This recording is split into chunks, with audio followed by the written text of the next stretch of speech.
Hello मेरे प्यारे बच्चों, गुड मॉर्निंग। आपका एक बार फिर से हमारे यूट्यूब चैनल पे स्वागत है, अभिनंदन है। आज हम आप लोगों को त्रिभुज का दूसरा भाग लेके आए हैं। जैसा कि आपको बताया हूँ, ज्योमेट्री का ये सिलसिला चल ही रहा है और इसको हम लोग काफ़ी शानदार तरीके से पढ़ने वाले हैं। क्लियर? आज हम लोग त्रिभुज का दूसरा भाग लेके आए हैं। क्लियर? तो त्रिभुज का दूसरा भाग आप लोगों को देखा होगा। पहले भाग में हम लोगों ने त्रिभुज के परिभाषा और त्रिभुज के प्रकार पढ़ लिया था। आज आप लोगों को त्रिभुज के गुण के बारे में पढ़ाने आए हैं। कल के वीडियो में हमने थोड़ा सा त्रिभुज के गुण के बारे में बताया था। कुछ वीडियो की लेंथ बड़ी हो जाने की वजह से हमने छोटा करने के लिए ऐसा हमने किया कि पूरा वीडियो हमने कंप्लीट नहीं किया।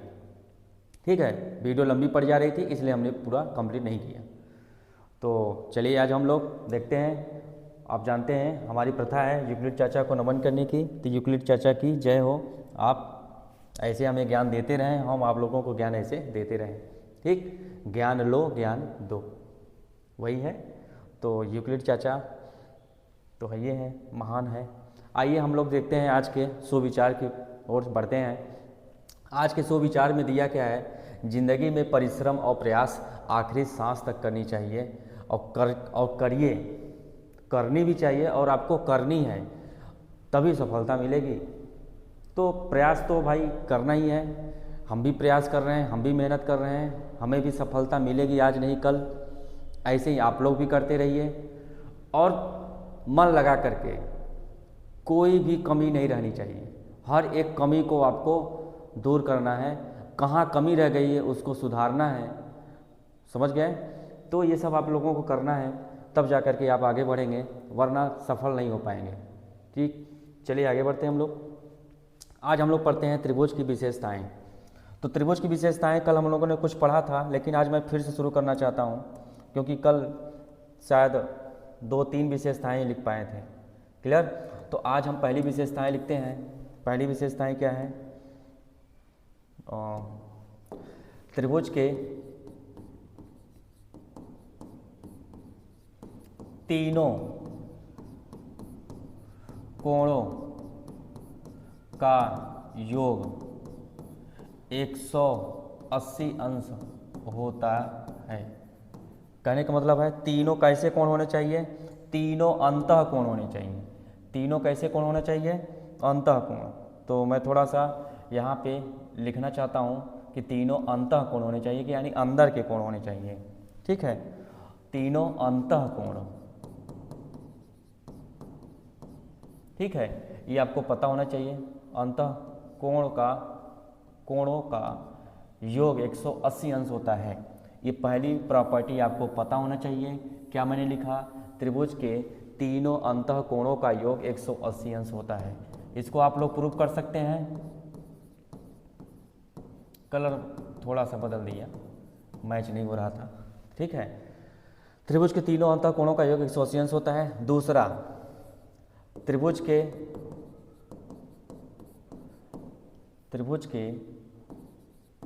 सभी वाह्य कोणों का योग 360 डिग्री होता है। ये पता होना चाहिए। सबको प्रूव करेंगे, पहले आप लोगों को प्रॉपर्टी दिमाग में होनी चाहिए, याद होना चाहिए। त्रिभुज के वाह्य तथा अंतः कोणों का योग 180 अंश होता है। ये आपको पता होना चाहिए। क्लियर? मैंने क्या क्या बताया आपको? त्रिभुज के तीनों अंतः कोणों का योग 180 अंश होना चाहिए और त्रिभुज के सभी बाह्य कोणों का योगफल 360 होना चाहिए और अंतः कोण और बाह्य कोण का योगफल 180 अंश होना चाहिए। क्लियर? ये होता है, होना चाहिए नहीं, होता है। क्लियर? अब इसको समझा देते हैं आपको, कैसे आया, कहाँ से आया, आपको क्लियर करा देते हैं। जैसे मैंने बनाया, एक त्रिभुज बनाया। क्या बनाया हमने? एक त्रिभुज बनाया। अब त्रिभुज को हमने बनाया। अब त्रिभुज के ये अंतः कोण होते हैं, अंदर वाले कोण। त्रिभुज के क्या होते हैं? अंदर वाले कोण। ये है हमारा अंदर कोण, इसको बोलते हैं अंतः कोण। इन तीनों अंतः कोणों का योगफल कितना होता है 180 अंश होता है। अगर angle A plus angle B plus angle C की बात करूँ तो कितना आएगा 180 अंश आएगा। अभी हम लोग प्रूव करेंगे, इसके समांतर एक रेखा खींचेंगे यहाँ पे, फिर एकांतर कोण बराबर कर लेंगे तो यहाँ पे पूरा 180 हो जाएगा। लेकिन अभी सिस्टमेटिक ढंग से हम लोग पढ़ना है, क्लियर, जल्दीबाजी नहीं, थोड़ा थोड़ा करके हम लोग खत्म करेंगे, जल्दीबाजी नहीं। इन तीनों अंतः कोणों का योगफल कितना होता है 180 अंश होता है। अब त्रिभुज का जो बाह्य कोण होता है, तो बाह्य कोण की परिभाषा भी जान लीजिए आप लोग, अगर नहीं जाने होंगे आज से। तो बाह्य कोण क्या होता है, किसी एक भुजा के, त्रिभुज के किसी एक भुजा को बढ़ाने पर, आगे बढ़ाया, किसी त्रिभुज के किसी एक भुजा को आगे बढ़ाने पर उसके दूसरी भुजा से आगे बढ़ाया और बढ़ाने पर ये भुजा उसके अन्य वाली भुजा से जो कोण बनाती है वही उसका बाह्य कोण होता है, क्लियर। अगर मैं बोलूँ तो एंगल सी का बाह्य कोण क्या होगा, तो एंगल ए सी, मान लेता हूँ ये क्या है ई है, तो A C E is exterior angle of triangle A B C या एंगल सी, क्लियर। यानी कि ये सब क्या होते हैं बाह्य कोण होता है। ये भी बाह्य कोण हुआ, इस भुजा को मैंने आगे बढ़ाया तो अन्य वाली भुजा के साथ जो कोण बनाएगा ये क्या होगा एक्सटीरियर एंगल होगा। इस भुजा को हमने आगे बढ़ाया तो अन्य भुजा के साथ जो एंगल बनाएंगे क्या होगा एक्सटीरियर एंगल होगा।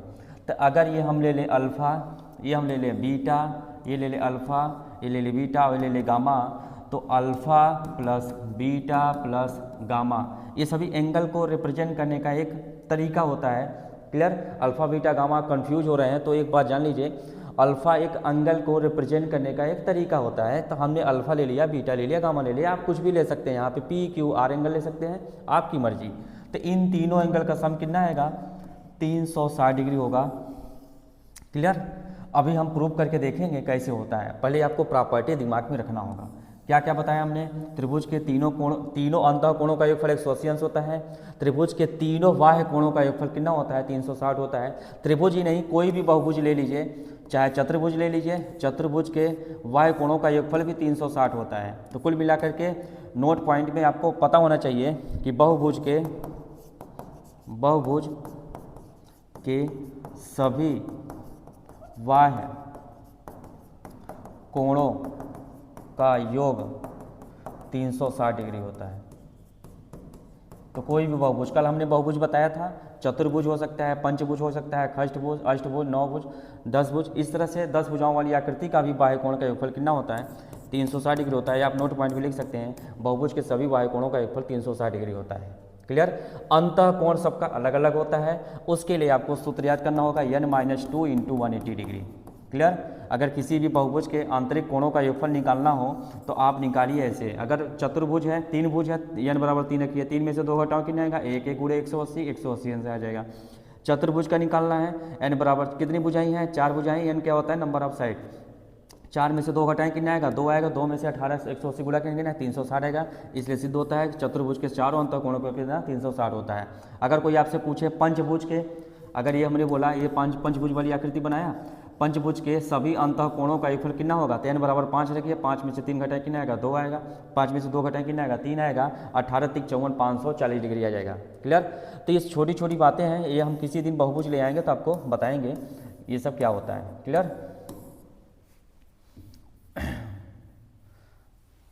तो बहुभुज के सभी बाह्य कोणों का योग 360 डिग्री होता है, ये आपको पता होना चाहिए।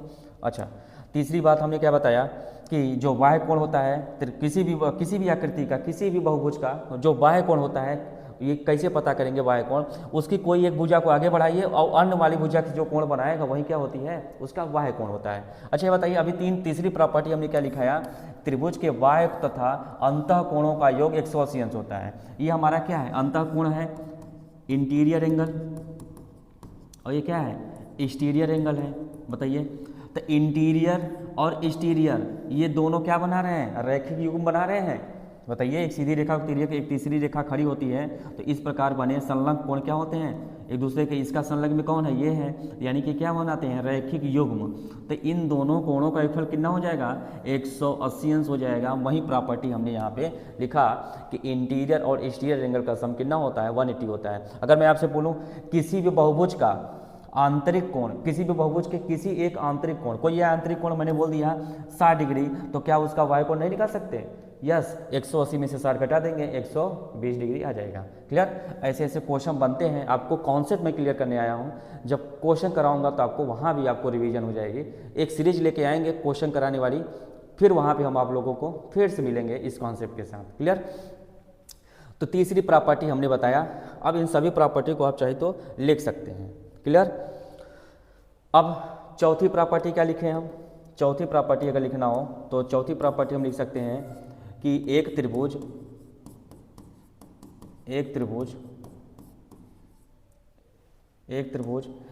एक पृष्ठ को दो भागों में बांटती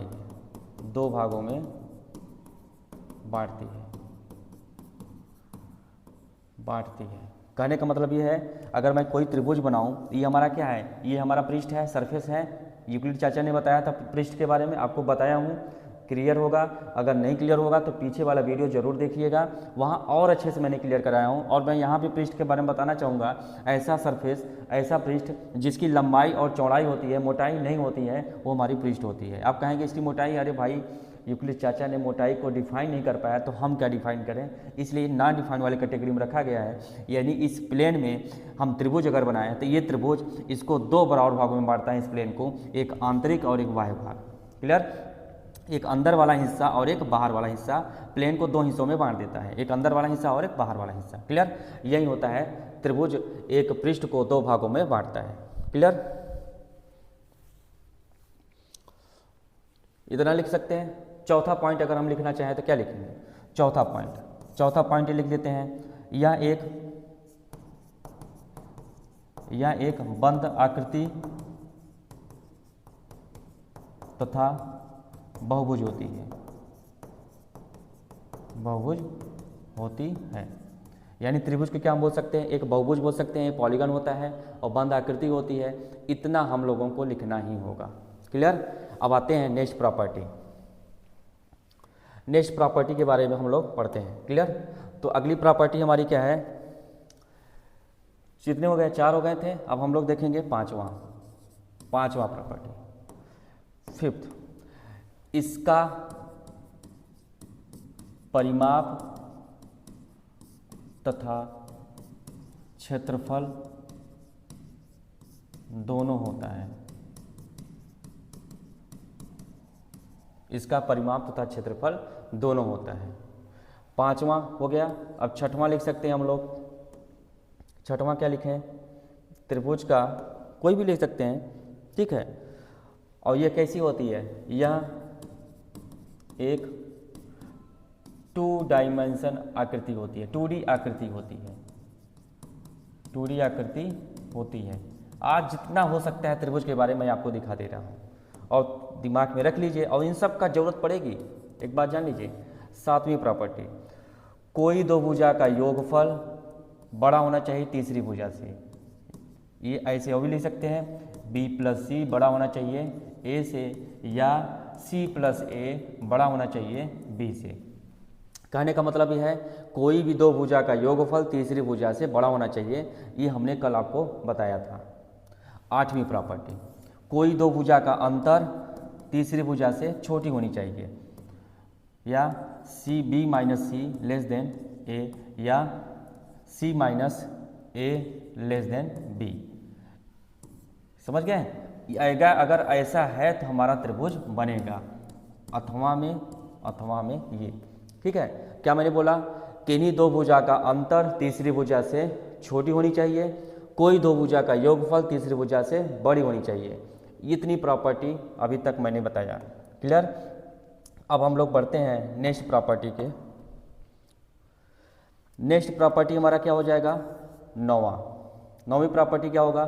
किन्हीं दो भुजाओं का वर्गों का योगफल तीसरी भुजा से अगर बराबर है तो हमारी त्रिभुज किसी और कैटेगरी में चली जाएगी, और अगर a² + b² greater than c² है तो किसी और कैटेगरी में चली जाएगी, और अगर a² + b² less than c² है तो किसी और कैटेगरी में चली जाएगी। तो हमने बताया था, कोई एक त्रिभुज हो a b c, कोई त्रिभुज हो, तो अगर मैं आपको बताऊं इसके सामने वाला क्या होता है a, ये क्या होता है हमारी b होती है, हमारा क्या होता है c। तो कोई दो भुजाओं का वर्गों का योगफल अगर तीसरी भुजा के वर्ग के बराबर है तो हमारा बनता है समकोण त्रिभुज। क्या बनता है? समकोण त्रिभुज। क्लियर? जब आप पाइथागोरस प्रमेय में पढ़ेंगे तो यहाँ पे आपको कर्ण दिखेगा, ये हमारा क्या होता है? लंब होता है। समकोण त्रिभुज की सबसे बड़ी भुजा हमारी क्या कहलाती है? लंब कहलाती है, सॉरी कर्ण कहलाती है। तो कर्ण स्क्वायर बराबर लंब स्क्वायर प्लस आधार स्क्वायर। तो कर्ण ये सी है, ये ए है, ये बी है, तो कर्ण स्क्वायर बराबर लंब स्क्वायर प्लस आधार स्क्वायर, वही चीज़ है यहाँ पे 90 डिग्री हो जाएगा। क्लियर? अगर 90 डिग्री नहीं, अगर बराबर नहीं हुआ, ये चीज़ बड़ा हो गया तो हमारा बनता है क्या? न्यून कोण त्रिभुज। क्लियर? कल आप लोगों को पढ़ाया था एक्यूट एंगल। और अगर बड़ी वाली भुजा, मतलब जो सबसे बड़ी वाली भुजा होती है, उसका वर्ग का योगफल अगर बड़ा हो गया, इसका मतलब क्या हो जाएगा? अधिक कोण त्रिभुज। अधिक कोण त्रिभुज कहने का मतलब ये है, जैसे मैंने लिखा 3, 5, 7, ठीक है, तो करना क्या है? कोई दो भुजा नहीं, सबसे बड़ी भुजा का वर्ग अन्य दो भुजाओं के वर्गों के योगफल के अगर बराबर होगा तो समकोण होगा, अगर बड़ा होगा तो न्यून कोण होगा, और छोटा होगा तो अधिक कोण होगा। ऐसा अगर दिखे तो होगा, यही काम होगा। जिसमें हमारा सी हमें कैसी होनी चाहिए? बड़ी भुजा होनी चाहिए। हमारी सी क्या है? बड़ी भुजा है, यानी 3 भुजा में से कोई एक तो बड़ी भुजा होगी। उन बड़ी भुजा की बात हम कर रहे हैं, वो बड़ी भुजा का वर्ग अन्य दो भुजाओं के वर्गों के इस तरह से अगर संबंध है तो न्यून कोण, अधिक कोण, समकोण होंगे। क्लियर? ये हमने बताया। क्लियर? अब हम लोग बढ़ते हैं अगले पॉइंट पे। अगला प्रॉपर्टी। क्लियर?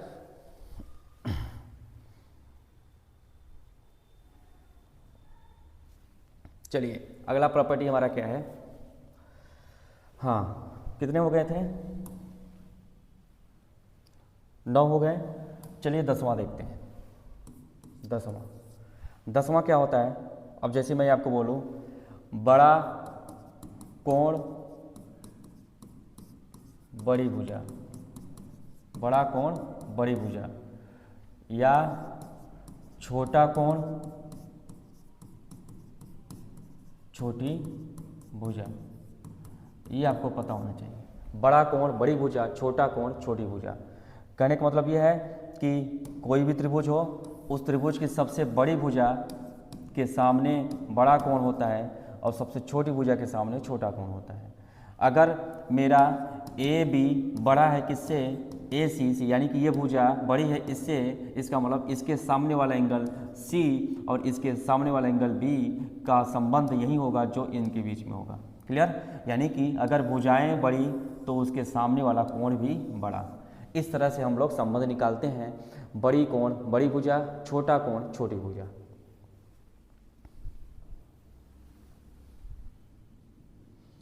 क्लियर? अब हम लोग पढ़ते हैं नेक्स्ट पॉइंट। नेक्स्ट पॉइंट क्या है? अगली प्रॉपर्टी। अगली प्रॉपर्टी हम क्या लिख सकते हैं बताइए? हम लोगों ने कितनी प्रॉपर्टी पढ़ा? 10 पढ़ लिया। 11वीं प्रॉपर्टी के बारे में अब लिखने जा रहे हैं। 11वीं प्रॉपर्टी हमारी क्या होगी? छोटा कोण बड़ी भुजा, छोटा कोण छोटी भुजा, बड़ा कोण बड़ी भुजा, ये लिख लिया हम लोगों ने। अब हमारा नंबर आया किसके बारे में? मेरे ख्याल से तो सारा प्रॉपर्टी हमने बता दिया।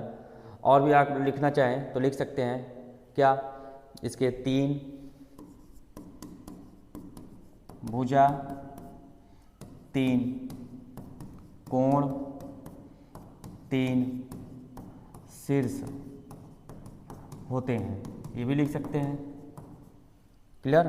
12वां पॉइंट, 3 बिंदुओं से, 3 कौन से बिंदु? असंरेख बिंदुओं से, 3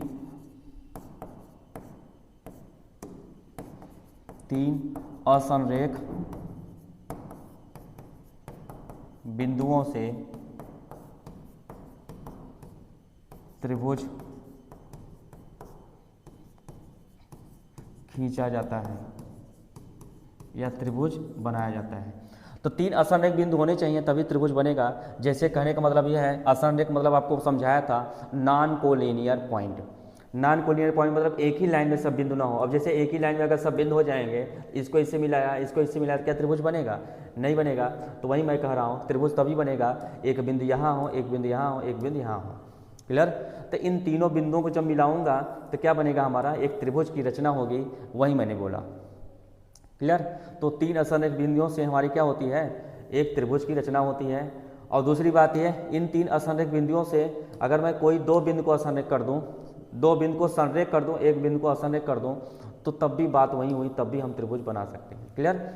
तो इतनी हमारी प्रॉपर्टी हो गई। 13वां, अगर 30 नंबर लिखना चाहें तो लिख सकते हैं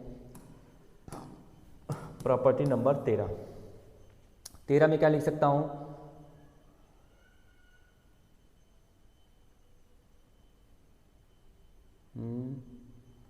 तीन असंरेख बिंदुओं से त्रिभुज खींचा जा सकता है। 13 में मेरे ख्याल से तो नहीं लिखना चाहिए, अब इतना बहुत है। ठीक, तो ये हो गए हमारे पास त्रिभुज के विशेषताएं। क्लियर। तो अब हमारे पास क्या बचा हुआ है, थोड़ा सा लंब केंद्र के बारे में पढ़ते हैं, परिकेंद्र के बारे में, अंतः केंद्र और केंद्रक, क्योंकि ये भी त्रिभुज के प्रॉपर्टी के ही केस में आता है। क्लियर। तो इसको भी हम लोग आज देख लेते हैं। ठीक है। अच्छा, सबसे पहले हम लोग पढ़ेंगे लंब केंद्र के बारे में क्या होता है, जिसको हम लोग बोलते हैं क्या, आर्थो सेंटर। इन सब की जरूरत पड़ेगी। अच्छा हाँ, आपको अभी बताना भूल गया, कितने हो गए थे प्रॉपर्टी, 13वां लिख देता हूं। त्रिभुज की तीन ऊंचाई होती है। कितनी ऊंचाइयां होती हैं, तीन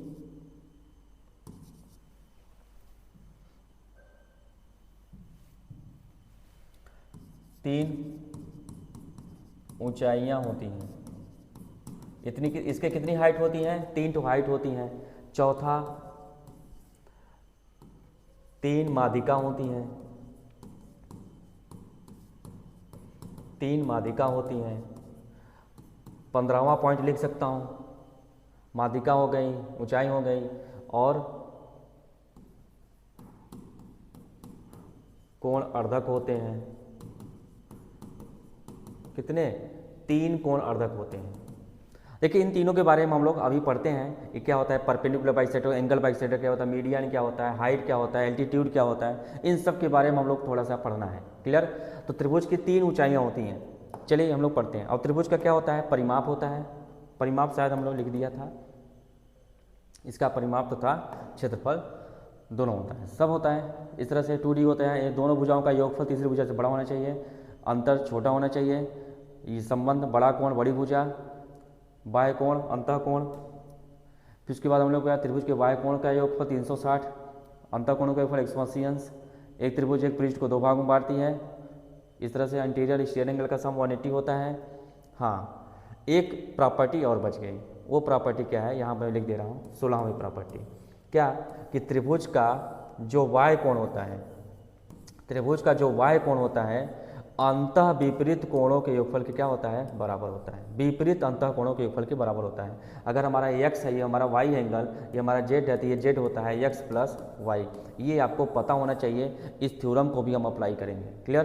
तो इस थ्योरम को हम प्रूव भी करेंगे, और ये बहुत ज़्यादा इंपॉर्टेंट है। ये प्रॉपर्टी होती है। प्रॉपर्टी क्या होती है, सुन लीजिए।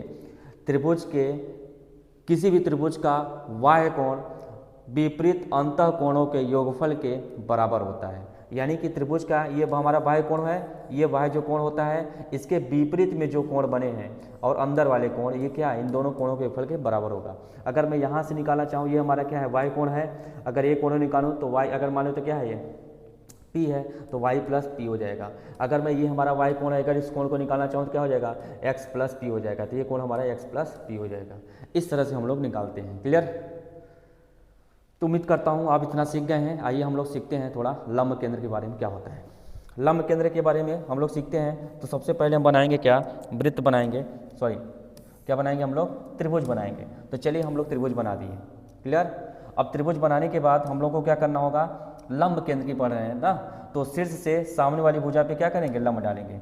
तो शीर्ष से सामने वाली भुजा पे अगर हम लंब डाल दिए तो हमारा ये क्या होती है, ऊंचाई होती है। एक त्रिभुज में कितनी ऊंचाई होती है, 3। ऊंचाई क्या होती है, शीर्ष से सामने वाली भुजा पे लंब डालिए। ऐसे यहाँ से भी हम ऊंचाई ड्रा कर सकते हैं, यहाँ पे लंबवत, यहाँ से हम लंबवत ड्रा कर सकते हैं। क्लियर। इस तरह से हम लोग बना सकते हैं। त्रिभुज हमारा क्या था, A B C। ठीक है। मान्यताएं सभी के सभी कहाँ बिंदु पे मिल रहे हैं, ओ बिंदु पे मिल रहे हैं, इसी को हम लोग बोलते हैं ऑर्थो सेंटर। अच्छा, लंबवत है तो इस तरह से हमको लंबवत बनाना पड़ेगा, इस तरह से हमको लंबवत बनाना पड़ेगा। एक त्रिभुज की 3 ऊंचाई होती हैं, ये तीनों के तीनों क्या है, ऊंचाई है। त्रिभुज की मान्यताएं क्या है, P है, ये Q है और ये R है। तो हम लिख सकते हैं क्या, AR और BP और CQ, ये क्या होते हैं, ये ऊंचाइयाँ हैं, ऊंचाई है, हाइट है, ठीक है, हाइट है, एल्टीट्यूड है, ये सब चीज़ें यूज किया जाएगा, इसीलिए बेसिक बता रहा हूँ, ठीक है। हाइट, एल्टीट्यूड, ऊंचाई, और इसी को हम लोग बोलते हैं क्या, लंब, और क्या बोलते हैं हम लोग, लंब। और कहीं कहीं पे अभिलंब लिखा रहता है, क्लियर, अभिलंब। और क्या लिखा रहेगा इसमें, नॉर्मल लिखा रहेगा, नॉर्मल, क्लियर। ये सब चीज़ें क्या होती हैं, एक त्रिभुज की इतनी तीन ऊंचाई होती हैं, क्लियर। ये 3 ऊंचाई हमने बताया कि 3 ऊंचाई होती हैं। अच्छा, ये तीनों ऊंचाइयाँ जहाँ पे मिलती हैं वहीं उस वृत्त का लंब केंद्र कहलाता है। तो यही हमारा क्या है, लंब केंद्र है, ठीक। तो क्या हमने बताया, लंब केंद्र, इसी को हम लोग बोलते हैं क्या, ऑर्थो सेंटर। इसके बारे में हम लोग काफ़ी अच्छे से आगे आने वाले टाइम में पढ़ेंगे। ऑर्थो सेंटर क्या होता है, इसके बीच में रिलेशन क्या होता है, क्या कैसे इसकी ऊंचाइयाँ कैसे निकालते हैं, इनके बीच में संबंध क्या होता है, ये अनुपात क्या होता है, सब कुछ पढ़ेंगे, ठीक है। बेसिक चीज़ें सब कुछ पढ़ेंगे और प्रूव करते करते आगे बढ़ेंगे। पहले आप छोटी छोटी चीज़ें जानते रहिए और सीखते चले जाइए, क्लियर। हमने क्या बताया, ऑर्थो सेंटर यानी लंब केंद्र। लंब केंद्र क्या होता है, त्रिभुज की तीनों ऊंचाइयों को जिस बिंदु पर मिलती हैं, यानी कि त्रिभुज की तीनों ऊंचाइयां जिस बिंदु पर मिलती हैं वही उस त्रिभुज का लंब केंद्र कहलाता है, क्लियर। तो त्रिभुज ABC का लंब केंद्र कहाँ होगा, यहाँ होगा, यहाँ होगा, क्लियर। तो हम लोग ये भी पढ़ेंगे, एक त्रिभुज का लंब केंद्र त्रिभुज के अंदर भी होता है, बाहर भी होता है, त्रिभुज की भुजाओं पर होता है, कहाँ कहाँ हो सकता है, कहाँ कहाँ नहीं होता है, अलग अलग त्रिभुज में अलग अलग इसका लंब केंद्र होता है, क्लियर। तो हम लोग देखेंगे हर एक कॉन्सेप्ट को अलग अलग तरीके से, क्लियर। तो आप लंब केंद्र समझ गए होंगे, इसके बारे में हम लोग डिटेल में पढ़ेंगे बाद में। पहले अभी सभी को डिफाइन कर सकते हैं क्योंकि हम लोग पढ़ रहे हैं क्या, त्रिभुज की गुण। तो परिकेंद्र के बारे में पढ़ लेते हैं हम लोग। परिकेंद्र क्या होता है, ध्यान समझिएगा, परिकेंद्र। तो परिकेंद्र के बारे में हम लोग सुनते हैं और पढ़ते भी हैं और आपको दिखा भी देते हैं कैसा होता है परिकेंद्र। तो सबसे पहले तो हमको बनाना पड़ेगा क्या, एक वृत्त बनाना पड़ेगा, ठीक है। अब वृत्त के बाद हमको क्या करना होगा, एक लंब समद्विभाजक खींचना होगा। इसके लिए हमको जरूरत पड़ती है किसकी, लंब समद्विभाजक। तो हम पहले बना लेते हैं, फिर आपको बताते हैं लंब समद्विभाजक होता क्या है। यानी सामने, शीर्ष से सामने वाली भुजा पे लंब भी डालिए और उसको 2 बराबर भागों में बांटें, तो वही होता है हमारा लंब समद्विभाजक, क्लियर। इस तरह से हमने मिलाया, इसको ये यहाँ से इसे मिला दिया, इसका मतलब ये क्या हो गया, ये लंब समद्विभाजक है। अगर मैं आपको बोलूँ त्रिभुज ABC, यह PQR, मैं किसकी बात कर रहा हूँ, परिकेंद्र की बात कर रहा हूँ, ध्यान समझिएगा। अगर इसका C ले लेता हूँ, इसको बोलते हैं सरकमफ्रेंस। क्या बोलते हैं, सरकमफ्रेंस। उसका पहला लेटर हमने ले लिया C। अब बात समझिएगा, बहुत अच्छी वाली कॉन्सेप्ट बता रहा हूँ, क्या कि एक त्रिभुज में 3 लंब समद्विभाजक होते हैं जिसको बोलते हैं परपेंडिकुलर बाइसेक्टर। परपेंडिकुलर बाइसेक्टर, इसको हिंदी में बोलेंगे लंब समद्विभाजक। लंब समद्विभाजक, देखिए ऊंचाई और लंब समद्विभाजक में अंतर है। ऊंचाई क्या करता है, शीर्ष से सामने वाली भुजा पे सिर्फ लंब डालो, उसको 2 बराबर भागों में न बांटे, उस भुजा को 2 बराबर भागों में न बांटे, वो होता है हमारा क्या, लंब होता है, वो हमारा ऊंचाई होती है, वो हमारा हाइट, एल्टीट्यूड, नॉर्मल, ये सब होते हैं। लेकिन अगर मैं आपसे कहूँ परपेंडिकुलर बाइसेक्टर ड्रा करिए, तो त्रिभुज के किसी एक शीर्ष से आप लंबवत डालिए और उसको 2 बराबर भागों में बांटते भी हैं। तो कहने का मतलब ये है, ये भुजा बराबर और यहाँ कोण 90 डिग्री, ये भुजा बराबर और यहाँ कोण 90 डिग्री, ये भुजा बराबर, यहाँ कोण 90 डिग्री, क्लियर। क्योंकि ये त्रिभुज के बारे में हमको नहीं पता है, तो ये भुजा को जब तीनों भुजाएं अलग अलग हैं तो इनका लंब समद्विभाजक भी क्या होगा, भुजाएं अलग अलग होंगी, इसलिए 2 मतलब ये हो गया, ये बराबर है, एक मतलब ये बराबर, यानी ये इसके बराबर नहीं है, अलग अलग हमने इसको दिखाया है, क्लियर। तो ये दोनों तीनों लंब केंद्र लंब समद्विभाजक, यानी कि लंब समद्विभाजक रेखा तीनों जहाँ पे मिलती हैं वहीं पे बनता है क्या, परिकेंद्र बनता है। वहीं पे क्या बनता है, परिकेंद्र बनता है। तो हमारा परिकेंद्र मिल गया कहाँ, त्रिभुज के अंदर। क्लियर। तो परिकेंद्र को हम लोग बोलते हैं क्या, सरकमफ्रेंस। सरकमफ्रेंस, ठीक है, सरकमफ्रेंस। अब हमको जब परिकेंद्र मिल गया तो आपको बता देना चाहता हूँ, बहुत ज़रूरत पड़ेगी इसकी आगे जब वृत्त पढ़ाएंगे तब। तो जब परिकेंद्र मिलेगा तो यहाँ से हम लोग एक वृत्त ड्रा कर सकते हैं। क्लियर। इस वृत्त को यहाँ से, यानी कि इस वृत्त के परिध से ये तीनों बिंदु होकर के गुजरेंगे, यानी कि इसके बाहर मैं एक वृत्त बना सकता हूँ, ठीक है, जिसको हम लोग बोलते हैं क्या, परिकेंद्र। परि मतलब होता है बाहर। इस तरह से हम लोग वृत्त की रचना कर सकते हैं। एक त्रिभुज के बाहर अगर वृत्त की रचना करते हैं, उसकी जो त्रिज्या होती है उसको कैपिटल आर से हम लोग लिखते हैं, और इसे बोलते हैं क्या, मतलब कैपिटल आर को हम लोग बोलते हैं क्या, परिकेंद्र की त्रिज्या। क्या बोलते हैं हम लोग, परिकेंद्र की त्रिज्या, जिसको कैपिटल आर से हम लोग लिखते हैं। क्लियर। तो ये आपको पता होना चाहिए, ये सब छोटी छोटी बातें आपको पता होना चाहिए। क्लियर। तो चलिए थोड़ा सा हम लोग क्या करते हैं, और थोड़ा सा अब इसके बाद बचा है कि हमारे पास अंतः केंद्र। तो अंतः केंद्र के बारे में हम लोग पढ़ते हैं, लेकिन अभी इस स्लाइड में तो रहने दीजिए, अगले स्लाइड में पढ़ते हैं हम लोग। क्लियर। तो अंतः केंद्र क्या होता है इसको देख लेते हैं हम लोग। अंतः केंद्र,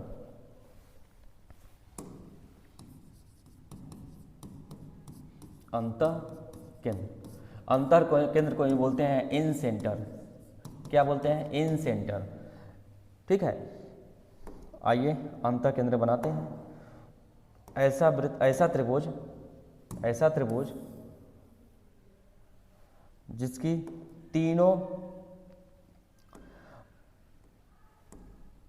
अंतः केंद्र कहाँ बनेगा, जब एंगल बाइसेक्टर करेंगे। एंगल बाइसेक्टर थ्योरम भी पढ़ेंगे हम लोग, लेकिन थोड़ा सब्र करने पर। एंगल बाइसेक्टर, ये देखिए शीर्ष कोण को क्या करता है, समद्विभाजित करता है। ये शीर्ष कोण को क्या करता है, समद्विभाजित करता है। ये शीर्ष कोण को क्या करता है, समद्विभाजित करता है। जहाँ पे मिले शीर्ष कोण को समद्विभाजित करने वाली भुजाएं, यही होते हैं हमारे क्या, लंब समद्विभाजक, यही होते हैं हमारे अंतः केंद्र। तो इसको त्रिभुज ले लिया ABC, ये हो गया PQR, यानी कि हमारा जो PC है और PC और BQ और AR, ये सब के सब क्या हैं, ये हमारे हैं, क्या बोलते हैं इसको, एंगल बाइसेक्टर, यानी कि कोण समद्विभाजक। कोण समद्विभाजक रेखा, कोण समद्विभाजक रेखा है, यानी कि शीर्ष कोण को दो बराबर भागों में बांटती हुई गई हैं। यानी कि यहाँ से एक ऐसी रेखा खींचिए जो शीर्ष, ये शीर्ष है ना, इस शीर्ष कोण को दो बराबर भागों में बांटें। यहाँ से इस शीर्ष को दो बराबर भागों में बांटें। यहाँ इस शीर्ष से इस कोण को दो बराबर भागों में बांटती हुई रेखा जाए तो ये होते हैं कोण समद्विभाजक। इसको इंग्लिश में बोलते हैं क्या, एंगल बाइसेक्टर। Angle bisector. अभी हम लोग पढ़ेंगे एंगल बाइसेक्टर लाइन। ठीक है। एंगल बाइसेक्टर थ्योरम भी हम लोग पढ़ेंगे, क्लास 9 की थ्योरम है एंगल बाइसेक्टर थ्योरम, अभी बताता हूँ वो थ्योरम कैसे क्या होता है, इसको प्रूव करके हम लोग आगे पढ़ेंगे। अभी आज थोड़ा सा आपको रिव्यू दिखा दे रहा हूँ। क्लियर। तो ये सब क्या होती है, कोण समद्विभाजक रेखा होती हैं। ये सभी कोण समद्विभाजक रेखा जिस बिंदु पे मिलती हैं वहीं इस त्रिभुज की अंतः केंद्र कहलाती हैं। क्या कहलाती हैं, अंतः केंद्र कहलाती हैं, अंतः केंद्र। और इसी को हम लोग बोलते हैं क्या, इन सेंटर। क्या बोलते हैं, इन सेंटर। इसी को हम लोग आई से रिप्रेजेंट करते हैं, ई का पहला लेटर आई। यानी कि किसी त्रिभुज के अंदर ऐसे बन गया और उसके अंदर आई लिखा हुआ है तो समझ लीजिए अंतः केंद्र की केंद्र है, अंतः केंद्र है। अब इसका मतलब यह हुआ, अंतः मतलब होता है अंदर, परि मतलब होता है बाहर। तो वहाँ वृत्त बाहर बन रहा था और यहाँ पे वृत्त कहाँ बनेगा, अंदर बनेगा। तो हम आपको दिखा दे रहे हैं कि वृत्त कहाँ कैसे बनेगा। तो इस तरह से ये वृत्त बनता है, ये ऐसे इस तरह से, समझ गए। तो हम लोग जब वृत्त चैप्टर पढ़ेंगे तो वहाँ भी आपको हम अच्छे से क्लियर कराएंगे, ये हमारा वृत्त बनता है। क्लियर। तो क्या हमने बताया, सरकमफ्रेंस यानी कि परिकेंद्र में वृत्त बाहर बनता था, अंतः केंद्र में वृत्त अंदर बनेगा। परिकेंद्र में क्या होता था, त्रिभुज के बाहर वृत्त बनता था, अंतः केंद्र में त्रिभुज के अंदर वृत्त बनेगा। इसकी जो त्रिज्या होगी यही है त्रिज्या, इसको स्मॉल आर से लिखते हैं, यानी कि स्मॉल आर। और आप लोग आगे पढ़ेंगे कैपिटल आर और स्मॉल आर में क्या संबंध होता है, 2r होता है। कैपिटल आर और स्मॉल आर का संबंध r = 2r होता है। कल हम मतलब इसको हम लोग पढ़ेंगे आगे, अभी आप लोगों को जानकारी के लिए बता दे रहा हूँ, ठीक है। ये अंतः केंद्र हो गया। अंतः केंद्र आप लोग समझ गए होंगे। अब हमारे पास आता है क्या है अगला, केंद्रक। तो हम लोग अब केंद्रक को पढ़ लेते हैं, क्लियर। तो देखिए केंद्रक को पढ़ने के लिए थोड़ा सा जगह बनाना पड़ेगा। तो देखिए जगह बना रहे हैं, देखिए क्या हो गया ये। चलिए अच्छा केंद्रक पढ़ लेते हैं। कहाँ चला गया था रिफ्रेश हो रहा है, होने दीजिए। चलिए अच्छा थोड़ा सा ऊपर कर देते हैं, तब हम लोग केंद्रक पढ़ते हैं।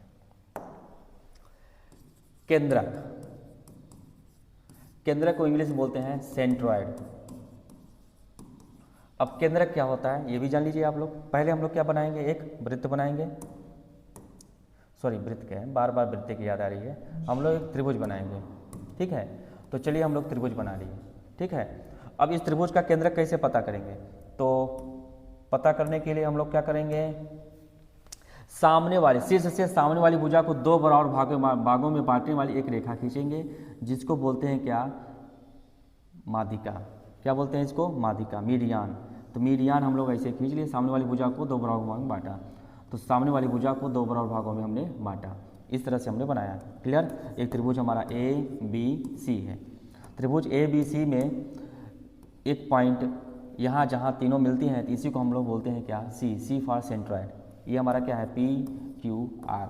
अगर देखा जाए AQ क्या करते हैं, ये सामने वाली भुजा को दो बराबर भागों में बांटती हैं, सामने वाली भुजाओं को दो बराबर भागों में बांटती हैं। शीर्ष कोण कुछ भी हो चल जाएगा, लेकिन हमारा सामने वाली भुजा दो बराबर भागों में बंटना चाहिए। अगर सामने वाली भुजा दो बराबर भागों में बंट रही है तो उसी को हम क्या बोलते हैं, माध्यिका बोलती हैं। शीर्ष से सामने वाली भुजा को दो बराबर में बांटने वाली रेखा को ही हम लोग क्या बोलते हैं, माध्यिका बोलते हैं। यानी कि AQ और CR और BQ ये सब क्या होती हैं, माध्यिका होती हैं। क्या होती हैं, माध्यिका होती हैं। माध्यिका जिसको इंग्लिश में बोलते हैं क्या, मीडियन। क्या बोलते हैं, मीडियन। अगर ये तीनों माध्यिकाएं, अब बताइए त्रिभुज में कितनी माध्यिकाएं होंगी, 3 माध्यिका होंगे।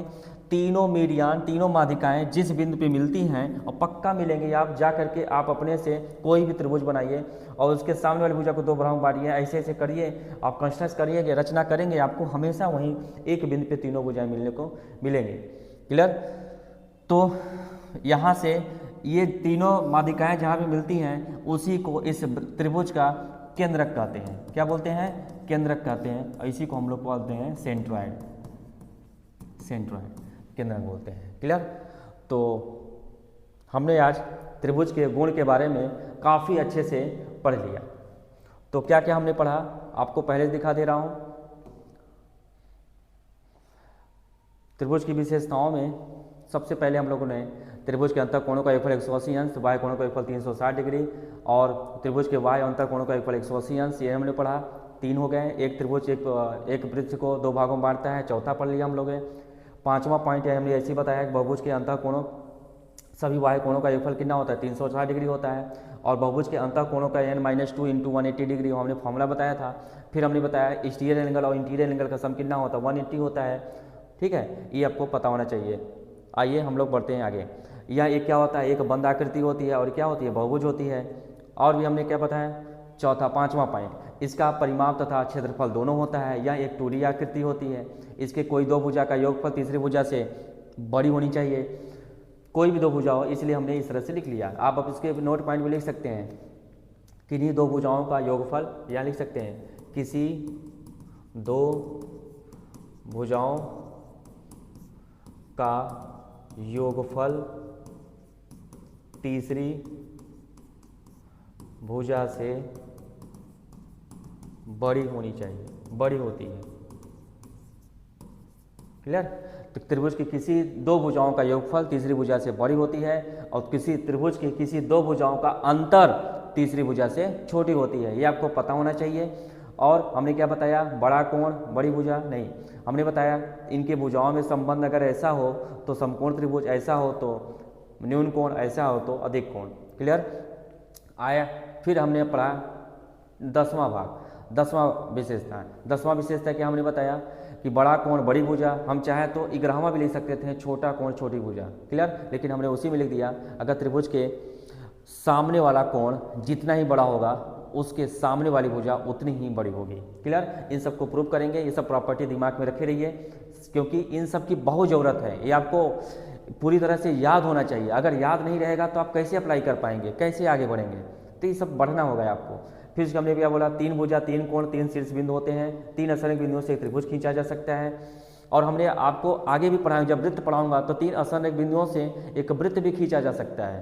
क्लियर, 3 असंख्य बिंदुओं से अब वृत्त कैसे खींचेंगे, अभी हम आप लोगों को पढ़ाए थे ना, क्या पढ़ाए थे, देखिए ये यहाँ पे देखिए 1 2 3 3 बिंदुओं से हमने क्या खींचा, एक वृत्त बना लिया। कैसे, ये तीनों बिंदुओं को मिलाया, फिर हमने क्या लिया, इसका परपेंडिकुलर बाइसेक्टर लिया, इसका परपेंडिकुलर बाइसेक्टर लिया, इसका परपेंडिकुलर बाइसेक्टर लिया, देखा तीनों कहाँ पे बिंदु मिल रहे हैं। अब इसके यहाँ से ये चाप लेकर के हमने क्या कर लिया, इतनी ही त्रिज्या लेकर के हमने इसे वृत्त बनाया, तो तीनों एक ही शीर्ष पे, यानी तीनों शीर्ष वृत्त के परिधि पर मिल रहे हैं, इसलिए हम यहाँ पे वृत्त की रचना कर लिए। जब वृत्त पढ़ेंगे तो आपको और अच्छे से क्लियर कराएंगे।